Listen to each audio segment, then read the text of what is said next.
T9C got the fucking juice. Silver's the new gold. It takes a shit scene.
T9C got the fucking juice. Silver's the new gold. It takes a shit scene.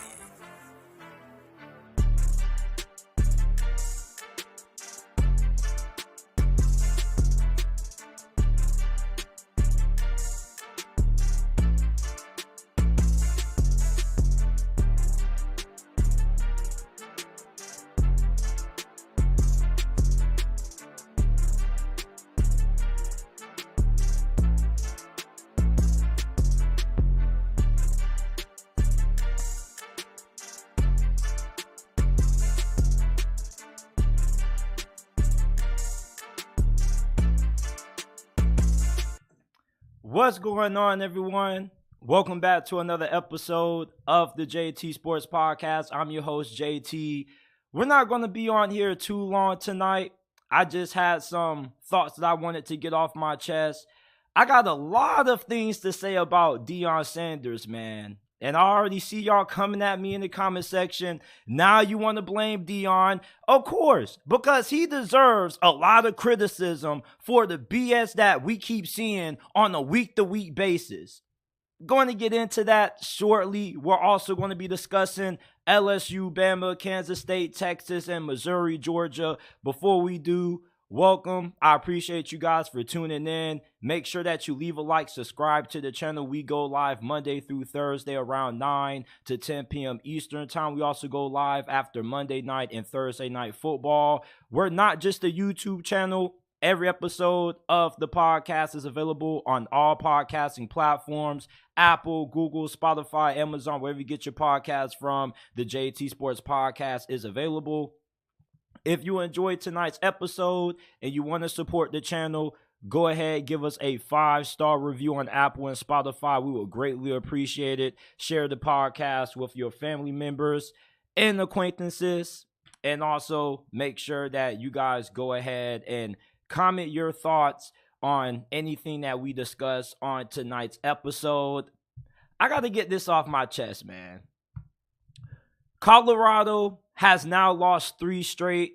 They lost at Oregon State tonight, 26-19. And my biggest takeaway from this game right now, Coach Prime looks awful as a head coach. Now, don't take this out of context. This doesn't mean that I have lost faith in Colorado. I still believe in Coach Prime's ability to build this program up to a championship caliber level. But damn, the coaching looks awful right now. First of all, he decides to go with Pat Shurmur instead of his previous offensive coordinator, Sean Lewis, and that decision looked awful. Okay, the offense looked as bad as what it has been all this year. The offensive line still can't protect Shedeur. And you can blame the offensive line all you want to. The guys who Coach Prime has decided to start to protect his son have been awful all season long. But at the same time, you got to put a good amount of the blame on the coaching as well, because they're not helping these guys out. These guys are struggling, and instead, they just allow them to continue to struggle week after week. They're not adding any tight ends to help block. They're not using running backs to help chip block. It's the same shit week after week repeatedly. And you got to wonder, Deion Sanders, when are you going to decide to say enough's enough and try to just add some extra help in there to help these guys out front? Because obviously the offensive line can't hold their own. You're going to have to add a tight end in line so he can help pass protect. You're going to have to utilize your running backs a lot more and pass protection also. And also, something that really pisses me off is the fact that Colorado refuses to run the damn football, man. It's like they don't care about utilizing their running backs at all. McCaskill, his freshman season at Houston, was averaging 5 yards per carry and had 16 touchdowns. He barely gets any work. Okay? Dylan Edwards was getting utilized a lot the first 3 games of the season. We barely hear his name called now unless it comes to him going out and catching passes. The running backs need to get more touches. A large reason why Colorado can't perform at peak efficiency on offense is because they don't play complementary football. It's easy for pass rushers to tee off on you when they know that you're going to throw the ball every freaking play. In the first half, they only ran the ball 7 times. It really amazes me how Colorado continues to, week after week, do the same shit that doesn't work and produce the same results. And he really thought that going from Sean Lewis to Pat Shurmur was going to make anything better. For those of you guys who watch the NFL, you guys know the story about Pat Shurmur. He hasn't been a good play caller in years. His last time calling plays, he got fired when he was the head coach of the New York Giants.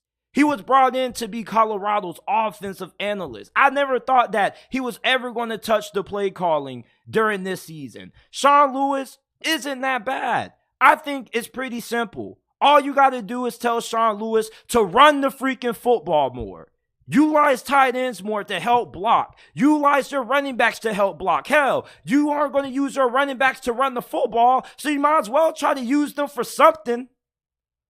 You see, if you don't want to give Deion Sanders proper criticism, then at this point, you're being overly too biased towards Deion Sanders. And I love Deion Sanders, and I still believe in what he's building in Colorado. But right now, his coaching has looked abysmal.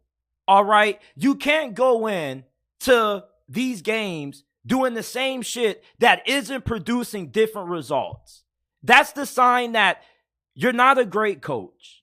And at this moment, Deion Sanders looks awful as a head coach because it looks like he puts those sunglasses on and he's just blind to the issues that this team has, and they don't really do much adjustments. Literally, you can hear the announcer saying that Colorado doesn't look any different from what they looked last week when they lost to UCLA. Yeah, Shedeur Sanders didn't get sacked 7 times, but the performance didn't look any better. Oregon State was getting pressure on Shedeur all night long. He damn near had to leave the game, and I thought that he was done. And then he found the way to come back and will Colorado to 2 more touchdown drives. I find it really amazing that Shedeur Sanders is Deion Sanders' son, and yet Deion Sanders doesn't try to make more improvements to making sure that he can stay protected and have a long football career. At this point, Shedeur is going to need to be applying for disability benefits with the amount of hits he's been taking back there. All season long, hit after hit. It's like anytime you play Colorado, it's an all-you-can-sack buffet on Shedeur Sanders.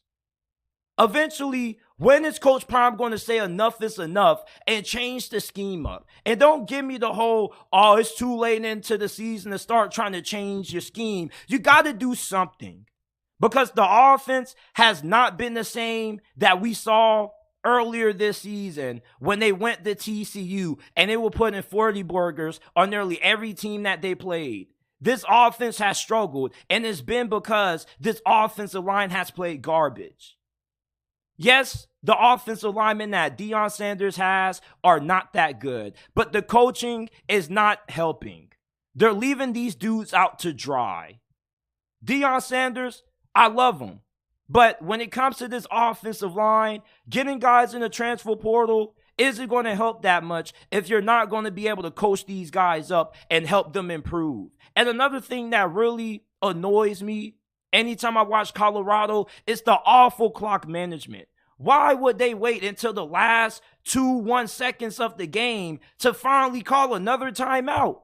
If you're going to use your timeouts, use them earlier. The clock management has been awful in every single game that I've watched Colorado play in this year. And if you want to say, oh, JT, you're turning on Coach Prime, if me giving Coach Prime some constructive criticism is me turning on him, then I don't know what to say. You just want me to sit up here and continue to praise somebody who continues to make terrible coaching decisions every single week. It's the same thing. Shedeur Sanders is running for his life back there.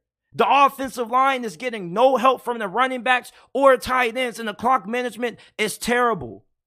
You're just naive if you think that Deion Sanders is doing nothing wrong and you just have an insane obsession with loving on Deion. Look, we all love Deion. We want this program to succeed. We want to see Deion Sanders lead Colorado to a national championship. But in order for that to happen, there needs to be more accountability with the situation. All right?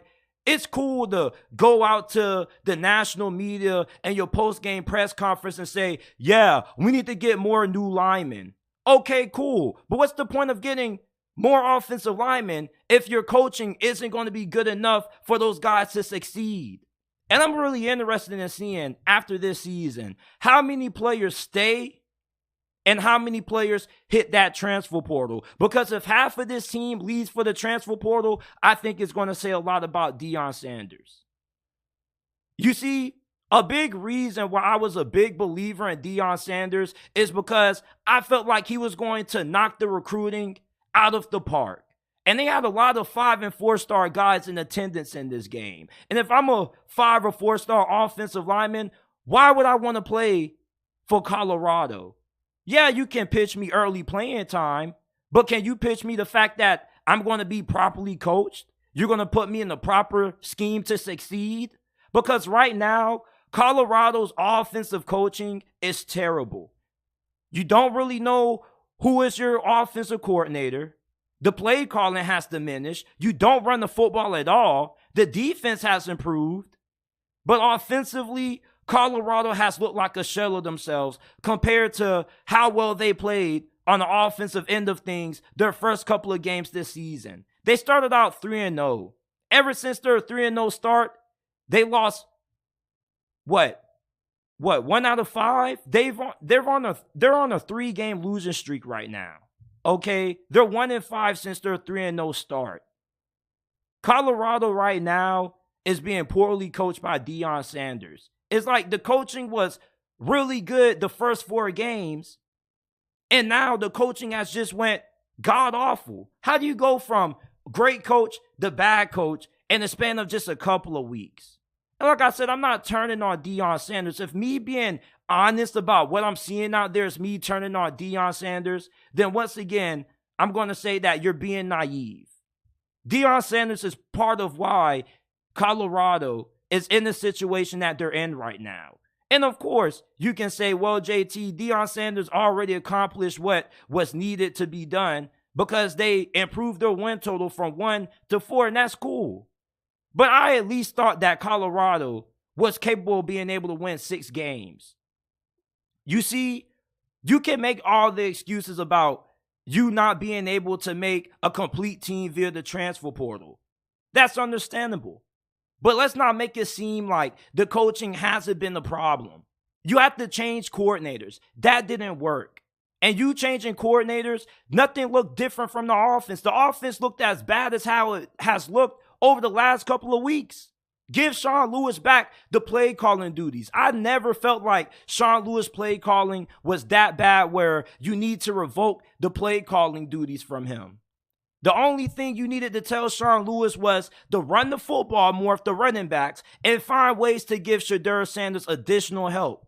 And yet they continue to go 4 and 5 wide, which gives Shedeur Sanders less time to get the football out, because then he's going to have to get the football out fast as hell because you're going to have nobody there to help block. It doesn't make sense, Deion Sanders going to the podium, calling out the offensive line, but yet not improving the coaching. Your job as a coach is to coach these young fellas up. Your job as a coach is to make these guys believe in themselves, not shit on them, and then continue to leave them out to dry. Every single time you listen to these commentators call a Colorado game, they say the same thing every week. They need to leave running backs out there to help chip. They need to leave a tight end in line to help assist the offensive line. And they don't do any of it. You see, I'm upset because I want Deion Sanders to lead the Buffs to greatness. I really do. I want Deion Sanders to prove all his haters wrong. Because believe it or not, there are a lot of people out here who just devote their lives to watching Colorado play and rooting for Deion Sanders to fail. I'm not one of those people. I truly and genuinely want to see Colorado win it all with Deion Sanders being at the helm at head coach. But you're not going to be a championship program if your coaching continues to be this bad. You continue to not make adjustments. This isn't a program that I feel has a bright future if I keep seeing the same shit that I've seen out of Coach Prime and his coaching staff the last 3 weeks. At the end of the day, your job as a coach is to put players in positions to succeed. And if you are a Colorado fan, can you honestly say that Deion Sanders has done a great job of that over the last couple of weeks? We get that they're outmatched up front. We get that. We know that they don't have a lot of talent on the defensive line and the offensive line, but the defensive line is playing better. The offensive line seems to continue to get worse and worse every single week, and you can only be so bad. You keep saying things can't get any worse. Yes, they can. They get worse every single game they play.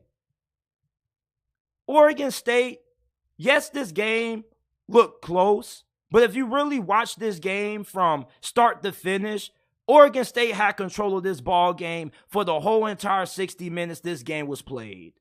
There never was a moment in this game where I felt, oh yeah, like Colorado has a chance to win this thing. Shedeur Sanders is the sole reason why Colorado has 4 wins and why they don't have any.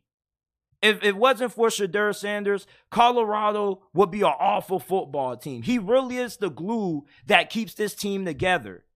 And I have a lot of respect for Shedeur to continue to go out there and take that punishment behind that garbage offensive line and still be able to keep his composure and not throw anybody out to the wolves. Got a lot of respect for that. But Deion Sanders, on the other hand, man, something has to change.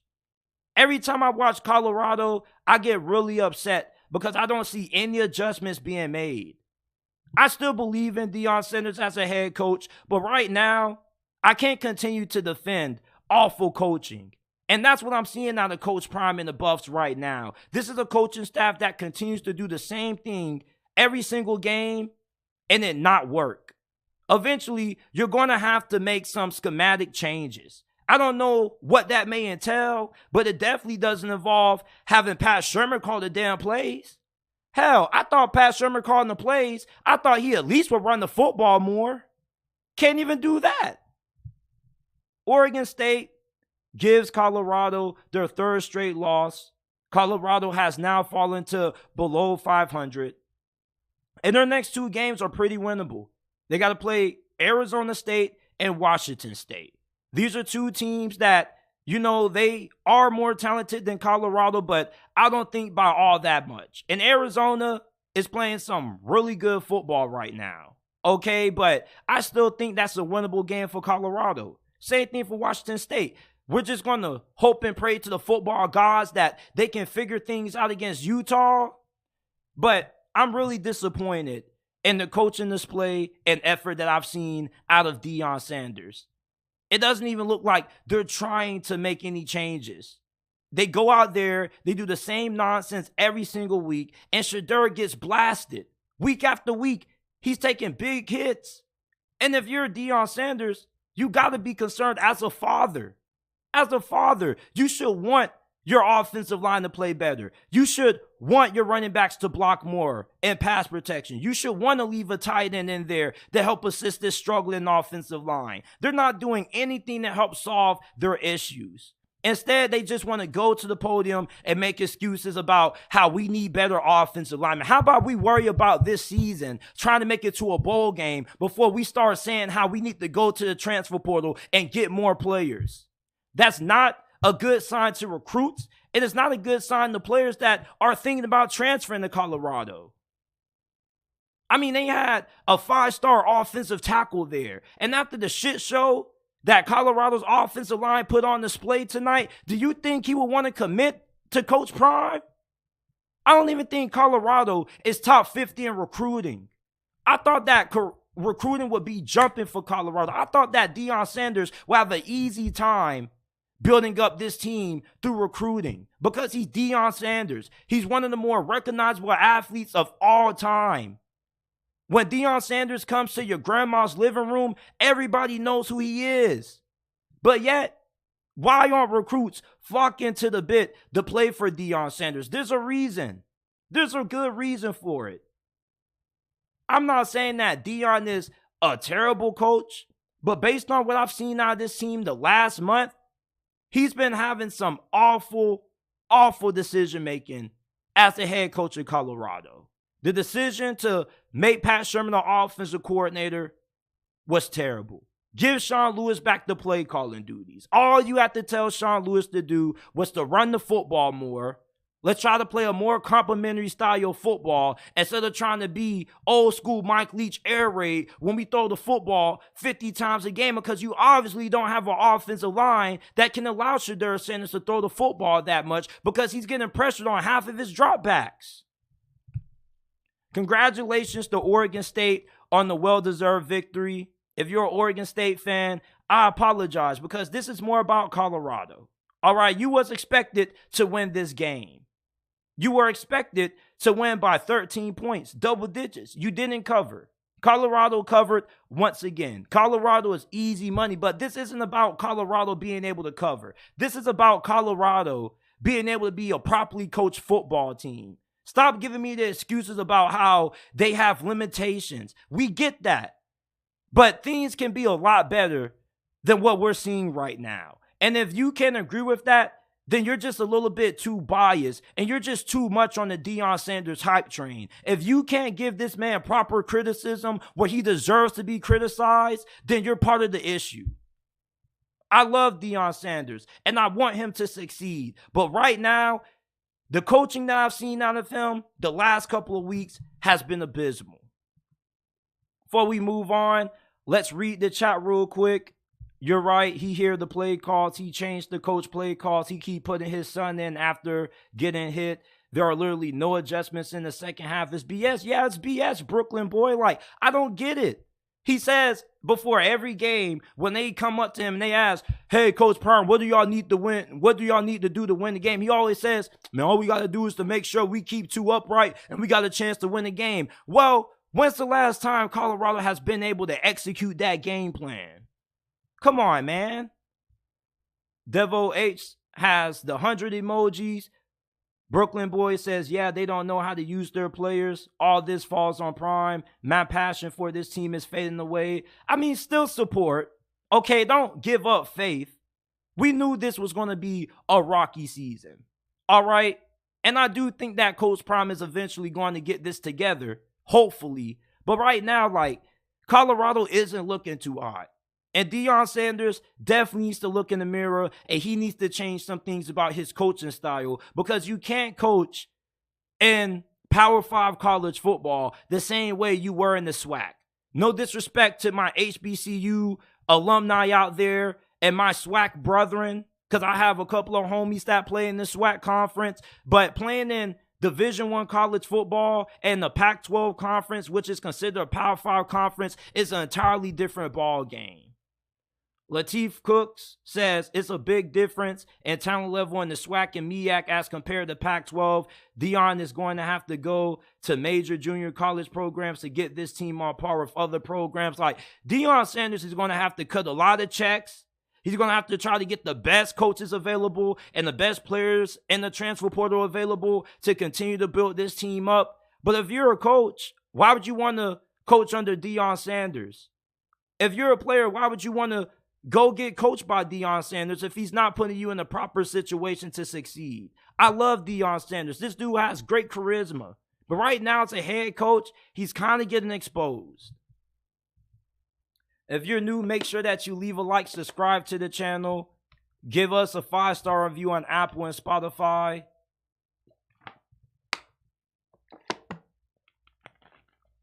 Now, I want to move on from Coach Prime in Colorado and talk about a couple of games that I watched earlier. Now, Kansas State gave Texas all they could handle, but Texas was able to prevail. And you know what they say about elite teams in college football?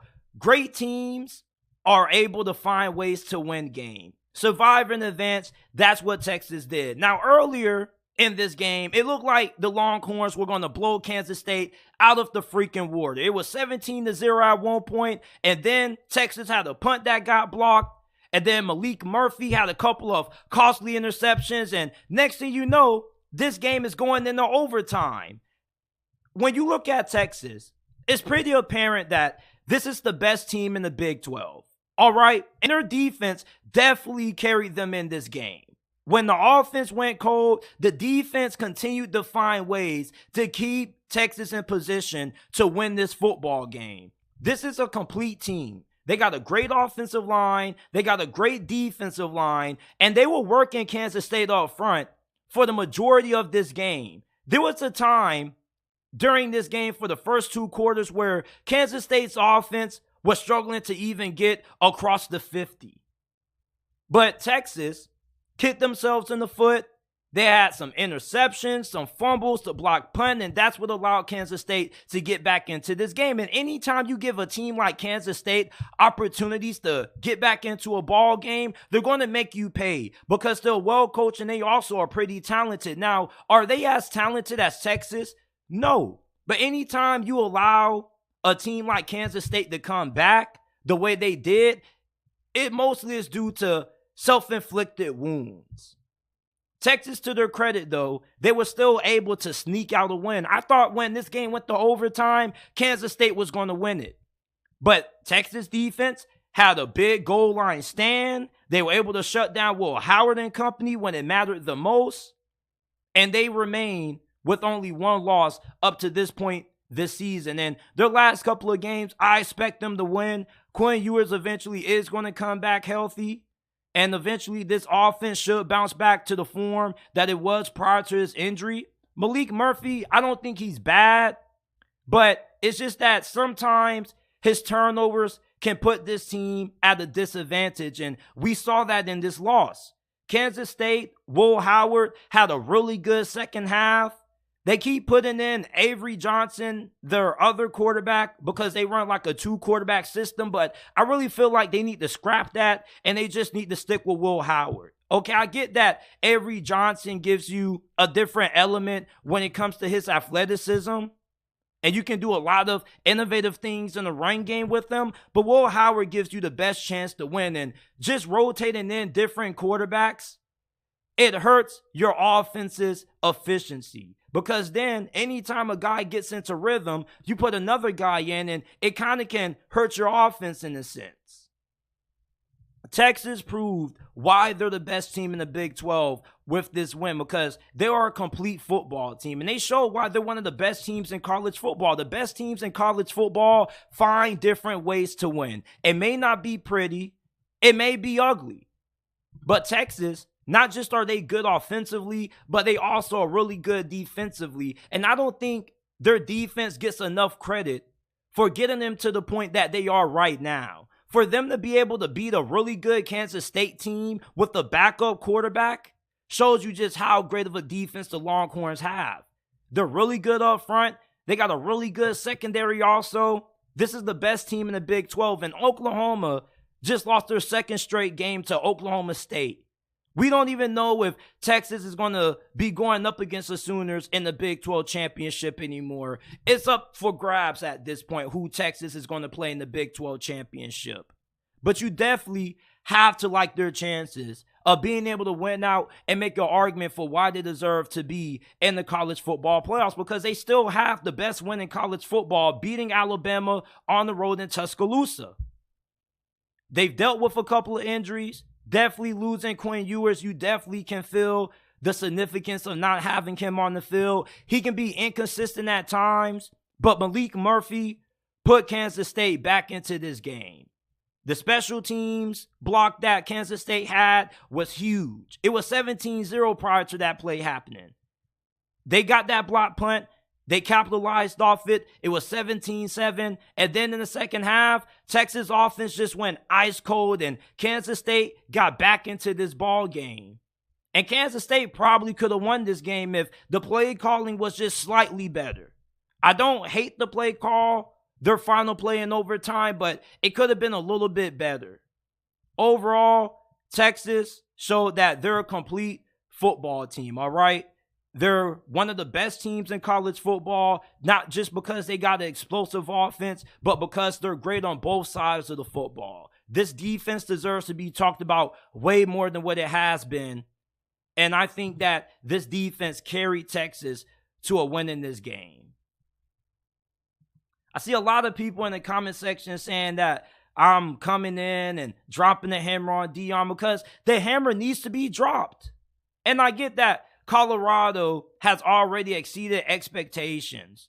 But at the same time, you expect a little bit more. And you also got to call out bad coaching when you see it. And if you can't call out Deion Sanders' coaching job that he's done over the last couple of weeks for being terrible, then you're just being a little bit too biased. He's letting guys out there continue to get beat and not give them any help.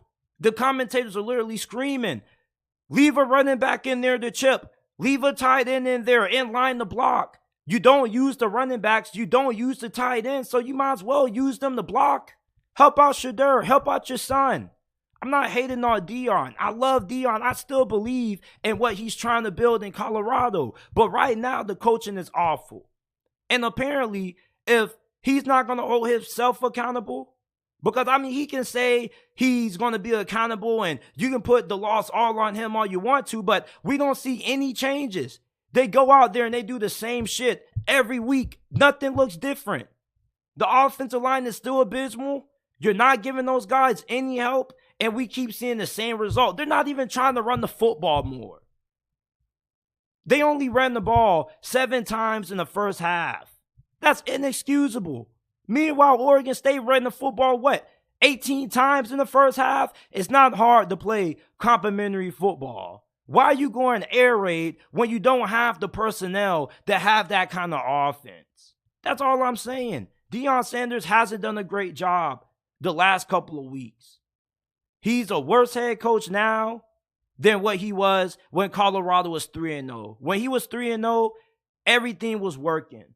But you can kind of tell how good of a head coach somebody is with how they respond to adversity, with how they make certain adjustments. And we're not seeing a lot of necessary adjustments being made to improve this football team. Yeah, you can say, JT, they already exceeded expectations. But there's something that I like to say, never be okay with being okay. You should always strive to be the best you can be at anything you do. Colorado has won 4 games. That's cool. They have quadrupled their win total. But this is also a team that's good enough to win 6 games and be bowl eligible. And I'm pretty sure Deion Sanders will also like to make it to a bowl game in year 1. He's not looking at this season, oh, well, we won more games what we did last year. Like Deion Sanders said when he did that interview with Joe Klatt during the offseason, he wants it all. And I don't think he's going to be okay with having a losing season. Yeah, you can look at it and flip it and say it's still a win because they overexceeded their win total. But also, you got to look at the fact that this coaching is also holding this team back in a sense. You can say he doesn't have his guys, but at the end of the day, coaching is all about putting guys in positions to succeed, and Deion Sanders and his coaching staff aren't doing a good job of that. Georgia remains unbeaten. Missouri gave these boys all they can handle, but Georgia just was able to find a way to pull out this win. And at one point, there was a time during this game where it felt like Missouri was going to be able to pull off this historic upset because it's really hard to win on the road in Athens. Okay, Missouri's defensive line was getting after Carson Beck for a good duration of this game, and this is probably one of the worst performances that we've ever seen out of Georgia's offensive line when it came to pass protection, because for the first 3 quarters and a half, Missouri's defensive line had Georgia's offensive line beat. And Carson Beck, he didn't really have his best performance. But Georgia, to their credit, after midway through the 3rd quarter, this offensive line woke up and they started to get the better of Missouri's defensive line. Missouri offensively, they had the performance that I expected them to have. Their wide receivers were carving up Georgia's secondary. For some reason, Georgia's secondary just could not stop the back shoulder throw. Every time Brady Cook and these receivers went back shoulder, Georgia's secondary had no answers for it. And even then, Missouri's final couple of possessions, they literally were going 4 verts. And they were literally only trying to get the back shoulder because that seemed to be the only thing that was working. Brady Cook, he had an okay game, but at the same time, the thing with Brady Cook is that in big moments sometimes he can make some boneheaded decisions, and he had a couple of them. He gave the ball away. He had a couple of really dumb interceptions. The Nazir Stackhouse interception, I don't know how much blame I can put on him for that one. I think that was just a great play by Nazir Stackhouse. Anytime you're a defensive lineman and you can come away with the football via interception, that's a great play on your behalf because most of the times those big boys aren't in positions to make those kinds of plays. All right, but the interception that he threw on Missouri's final drive, which sealed the game, I don't know what the hell he was thinking throwing that pass. But outside of that, I felt like he had an okay performance. But anytime you're trying to beat Georgia on the road, okay isn't going to cut it. You're going to need exceptional quarterback play to beat Georgia. And Missouri wasn't able to get that out of Brady Cook. Yes, he was able to extend plays and make things happen with his legs on the ground. But to beat Georgia, you need a quarterback that can completely dissect this defense. And you need wide receivers that can challenge this secondary. And Missouri had that. You know, Luther Burden was making plays on this secondary. Their other wide receivers had a good performance. It's just Brady Cook in the critical moments of this game where Missouri really needed him to step up and keep them alive and give them an opportunity to win. He came up short. And I don't want to use the whole cop-out that Georgia just was the better team and they were going to prevail. No, like Missouri had several opportunities to win this game. They just weren't able to capitalize. Georgia, even though they don't got Brock Bowers, one of the best players in all of college football, they still are finding ways to win. And with this win against Missouri, I don't see how you can't say they deserve to be ranked number 1 when the new college football playoff rankings come out this week. Missouri is a really good team. This is one of the best seasons that Missouri has had since they first entered the SEC. And when they went to the SEC championship game, their second season in this conference, Georgia beat a really quality team, and they deserve a lot of credit for this win. You probably expected them to blow out Missouri. It didn't happen. Georgia isn't going to blow out every single team they play. This isn't the same Georgia team that we've seen the previous 2 years when they won back-to-back national championships, and that's okay. They don't need to be that. All they need to be is the best version of the 2023 Bulldogs team. And with this win, this still shows me that they still should be the front runners to win it all this year, and I still believe that they're going to three-peat. Now, they're really going to get tested next week when they play Ole Miss, because Ole Miss has the best offense that Georgia's going to face all season. Even in the SEC championship game, which looks like they're going to most likely play against Alabama. But Alabama's offense, I don't think is as good as what Ole Miss is. Jackson Dart is playing some really good football. Ole Miss has a really good offensive line, and they're super deep at wide receiver. And Georgia fans kept making it seem like the secondary was still performing at a high level. No, the hell it hasn't. You got carved up by Vanderbilt. Obviously, you had a really good performance against Florida, but Florida just didn't have the talent that Missouri had at wide receiver. And even Vanderbilt looks like their wide receivers may be a little bit better than Florida's. Florida's offense is fairly young when it comes to their skill position. Meanwhile, Missouri, they got a lot of great veteran wideouts on their team, and they were exploiting Georgia's secondary. And if you're a Georgia fan, I don't get how you can't feel a little bit concerned about this secondary going up against the SEC's second best passing attack. I would just be a little bit nervous. Yes, you are going to have the home field advantage, but if Missouri can give you a dogfight like how they did this afternoon, there's no reason why Ole Miss can't do the same. The only difference is that Missouri actually has a defense. I don't know if Ole Miss is going to play any defense when they play you. But even then, you got worked up front by Missouri in this game. I can't recall the last time in the last 2 years I can say that Georgia, for the first 3 quarters, got dominated up front, but Missouri was giving it to the Bulldogs' offensive line and their defensive line. They had success running the football too. Georgia isn't the same dominant team that we've seen in the last 2 years, and I keep trying to reiterate that to people. This defensive line doesn't have 3 future first-round picks on it. You don't have Jordan Davis and Jalen Carter. Nazir Stackhouse is your best defensive lineman. Outside of that, you got some talented athletic freaks there, but you don't have anybody that looks like they're going to be first-round material in next year's draft. This Georgia team is not as complete as a lot of people may think. And I've watched a lot of Georgia football over the last couple of years. I live in the South. That's why I'm always talking about Georgia so much. But Georgia fans got to stop making it seem like this team is just completely flawless. Because anytime you try to criticize this Georgia team, they say, oh, we're 9-0. That's all that matters.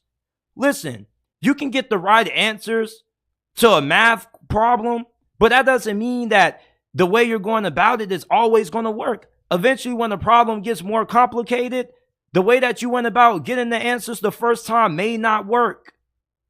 Georgia got tested against Missouri, and Missouri exposed a couple of flaws that I think Ole Miss can be able to take advantage of, and we're going to discuss that on Tuesday's episode of JT Sports Live.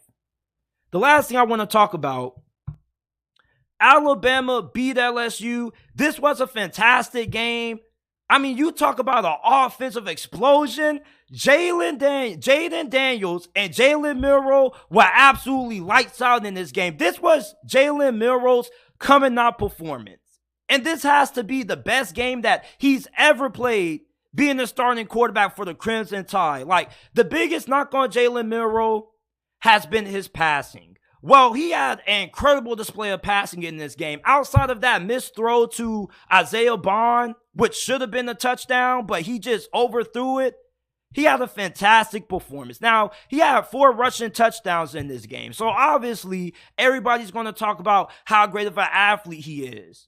But one thing that doesn't get talked about enough with Jalen Milroe is that he's a pretty good deep ball thrower. He doesn't hesitate to push the football downfield. And LSU, Jayden Daniels, man, this dude is one of my favorite players in all of college football. I feel like he doesn't get enough talk when it comes to being in a Heisman discussion. I definitely believe he should be a Heisman finalist. And that hit by Dallas Turner should have been fucking targeted. I know you Bama fans are going to disagree with it, but he got clobbered, man. And it was straight directly to the top of his helmet, man, right in the chin. That's targeting at his feet, and they didn't call it. He didn't get ejected. That blew me. And if you're a Bama fan, it's okay to root for your team, but you also should be fair. And if you aren't going to say that that's targeting, then you're just being a little bit too biased. All right? Be fair. Dallas Turner should have got called for targeting in that game for that hit on Jayden Daniels, and he should have got ejected. That was egregious, man. And they sitting here talking to Jayden Daniels, asking him if he's all right. He didn't look all right to me. There's a reason why he had to go and hit that tent. And as soon as Gunnar Nussmeier came out there, or Garrett Nussmeier, came out there and replaced Jayden Daniels, I flipped the television to Washington and USC because I knew the game was over from there. And prior to that play happening, Jayden Daniels had threw an interception. You see, the reason why I picked Alabama to win this game was because, for one, they're playing at home. I don't know why people continue to pick against Alabama when they're playing in Tuscaloosa. Texas is a great team. You just can't beat Alabama being a good team like how LSU is. To beat Alabama, you have to be a truly great team. You have to be able to play complimentary football if you want to walk out of Tuscaloosa with the win. It was disrespectful to pick against Alabama in this game, in my opinion, because LSU has one of the worst defenses in all of college football. And you just knew whenever Alabama's defense was able to get a stop, that's when this game was going to go in Alabama's favor. The only way LSU is going to be able to win this game is if they could be able to score on every single possession, or if their defense could get them a couple of stops.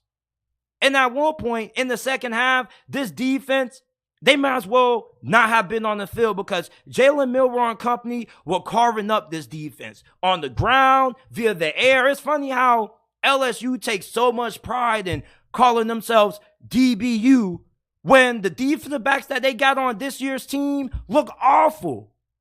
This is the worst secondary that I've ever seen LSU ever have. I mean, they couldn't stop a nosebleed in the second half. Jalen Milroe, you would have thought that he was looking like damn Tom Brady out there, the way he was throwing that rock. Jalen Milroe, after this performance, man, maybe he deserves to be in the Heisman conversation now. Because this Alabama offense, they're rolling.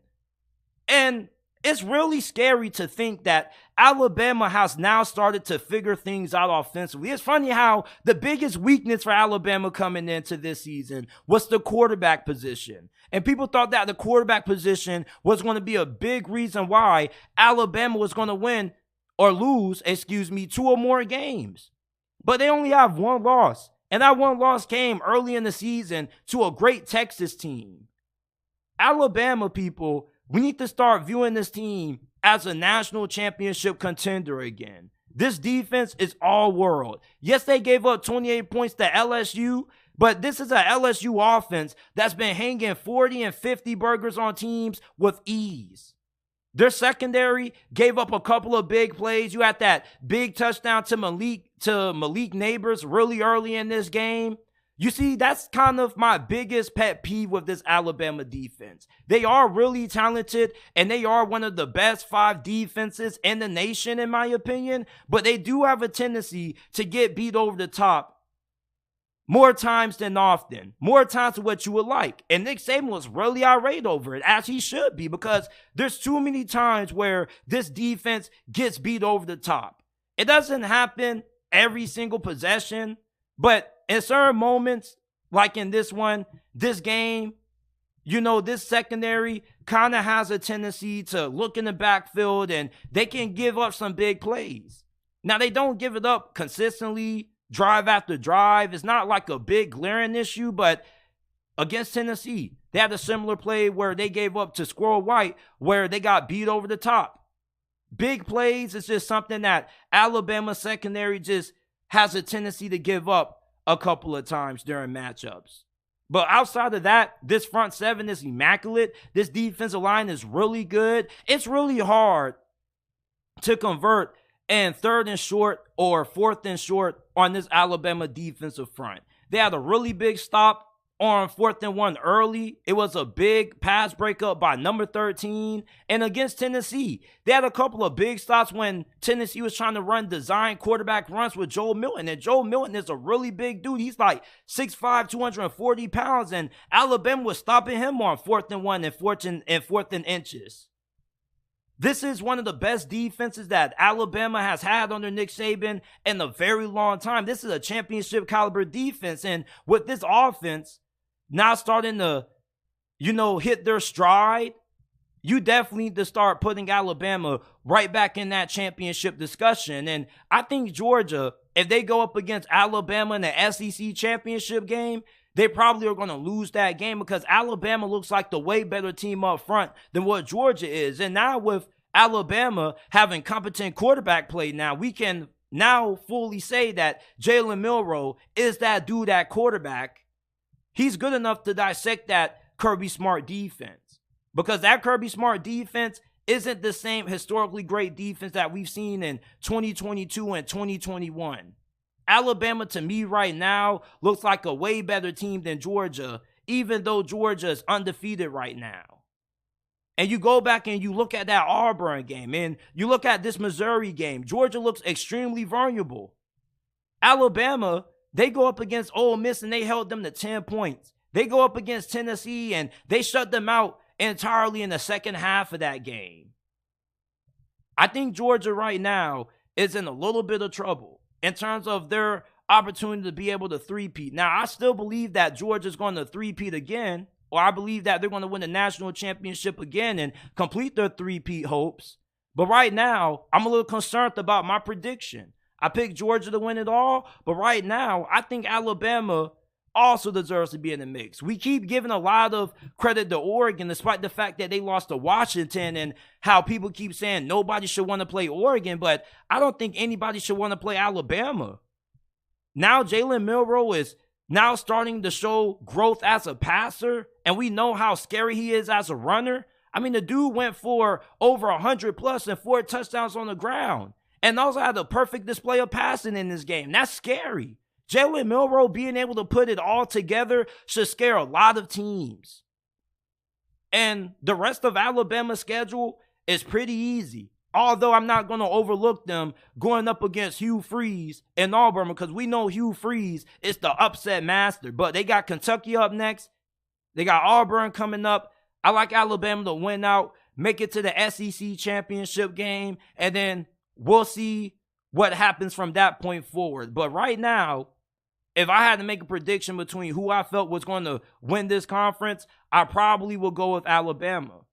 But I still believe if Georgia wins out with how tough the remainder of the November stretch is, even if they do suffer one loss to Alabama in the championship game, I still think that Georgia gets in with one loss. It's Georgia, and plus they are going to play Missouri. If they beat Ole Miss, and they beat Tennessee, that's a really tough schedule, and those are really good wins. I don't think the committee leaves out a one-loss Georgia if that one loss occurs in the SEC championship game. I definitely think that we could see 2 teams in the SEC. We could see 2 teams from the SEC in the college football playoffs this year.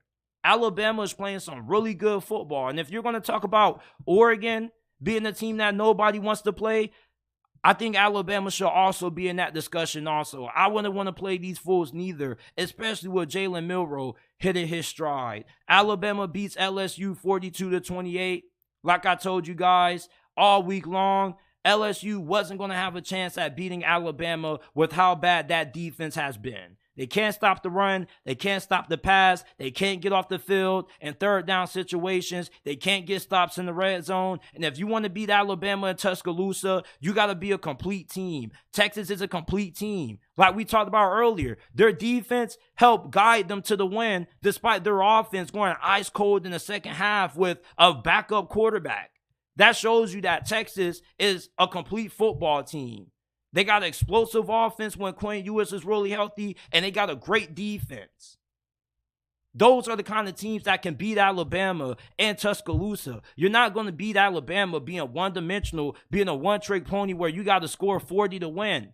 With how great this defense was going to play in this game, there was no way I felt LSU was going to win this ball game. And I put money on this. I put a lot of money on this. I put at least 100 on Alabama being able to win this game outright and cover. That's how confident I was about this game. Like, if you have to ask me my confidence level about Alabama being able to beat LSU 1 through 5, I would tell you 100 out of 5. If you don't have a great defense, even with how great your offense is, I don't get how you could beat Alabama in Tuscaloosa. Even if you do have concerns about the consistency of this offense. You know that Alabama's defense can get a few stops. Can LSU's defense get a few stops? Apparently not, and that's why the final score was the way that it was. And before any of you LSU fans come at me and you say, well, Jayden Daniels never got injured, bruh. The game was pretty much in Alabama's favor when he got injured. Even before he got injured, the momentum was already tilting in the Crimson Tide's favor. This is it for this episode of the JT Sports Podcast. I appreciate you guys for tuning into this live stream. I'm really tired. I definitely got to get some sleep because I got to wake up early to watch the Miami Dolphins and the Kansas City Chiefs play. Shout out to everybody in the chat. My guy Ryan Ellis says, you guys ready for the Cowgirls to take this L? Jalen Hurts is going to go off for 400 yards. Lateef Cook says he needs the depth across his roster. The Juice Alert says, whoa, now JT coming out the bag on Deion. Shout out to my guy, Marshall Jenkins. Colorado is still better now than what they were before he got there. Absolutely, I agree with that. Washington needs to be in the top 4. Got to have one of the best resumes, most definitely. Yeah, he definitely needs to polish up his X's and O's. I appreciate you guys for tuning in to this episode. Before you leave out, give the podcast a 5-star review on Apple and Spotify. Helps us out a lot. Share the podcast with your friends, family members, and acquaintances. Like the video and subscribe. And I will see you guys with another episode of the JT